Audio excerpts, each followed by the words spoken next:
And joining us now from Palm Coast near St. Augustine is Jimmy Patronis, Florida's Chief Financial Officer and Fire Marshal. So, Jimmy, good to see you again today. With the benefit of daylight, what are your most immediate concerns? How are people doing?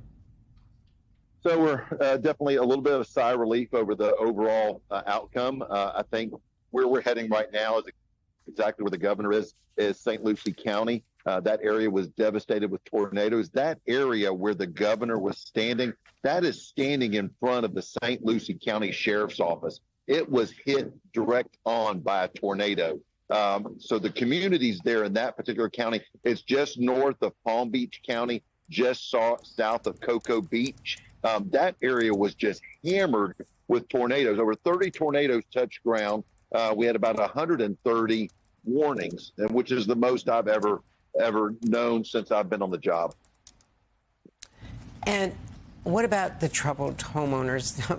Their insurance has been hit now by back-to-back hurricanes. I don't have to tell you. Are insurance companies canceling them? Are they raising rates? How quickly are they going to get a check so they can rebuild? We've already done an emergency order through the Office of Insurance Regulation, basically saying if you're already in a policy, you cannot be canceled. You can't. Your policy must be kept and enforced. So we wanted to make sure that we're holding those carriers' feet to the fire, that they can't just cut and turn and pull out of the Florida market while we're in the middle of a recovery. The good thing that we're going to see from this is this was not quite the wind, the flood event as it was the windstorm event. So if you're going to home in Florida, you must have windstorm insurance. So the recovery process, at least for the state, is going to be insured.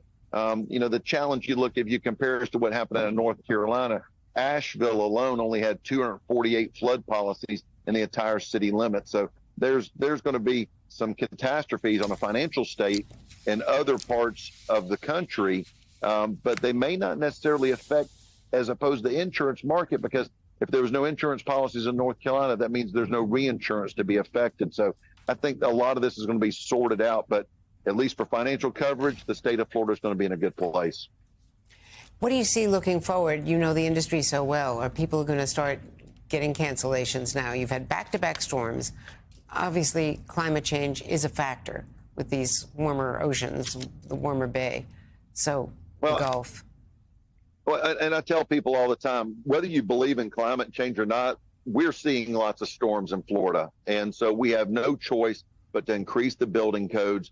And what's going to be a surprise to the viewers is those areas that have been impacted, there'll be a lot of these homeowners. Some will be empty nesters, but this is what happened after Hurricane Michael in Panama City, which today's the 6-year anniversary, is people will cash out. They'll get their insurance money, and they don't really want to rebuild. They don't want to go through the challenges of rebuilding, and they'll cash out and go move closer to their kids. So, but there's a line of people, 400,000 last year moved to the state of Florida, that want to live in those coastal areas because they're beautiful, but they will build to the newest building code. They will spend that money it takes to elevate their houses, impact windows, hurricane cliffs, make those necessary improvements in order to enjoy what Florida has to offer.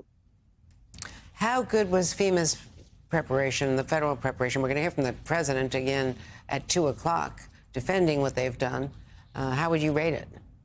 So the role that I see the most with FEMA is through our urban search and rescue. And it's easy for me to get emotional when I talk about this, because here we had teams from Nevada, Washington, California, Alabama, Texas, Kansas, Massachusetts. We just passed by on I-95 a massive convoy from New Jersey. These are all FEMA resources that are coming to the aid of the state of Florida, and they are driven through the night. A lot of them weathered the storm, and they're responding to the calls of helping Floridians that just were affected by a massive hurricane. So, I can't say, I can't say anything critical about the response we've seen. I've been in multiple dialogues with my counterparts at FEMA to make sure that we're getting the resources out, but they've leaned forward with our urban search and rescue teams, which to me is critical when it comes to saving lives. No, absolutely. Jimmy Patronis, it's always good to see you. I'm sorry it's always in an emergency, but you're always right on top of it. Thank you. Well, Andrea, you have a calming effect. So It's a pleasure to be able to join you. Thank you. I don't know anyone's ever said that before. That's very nice.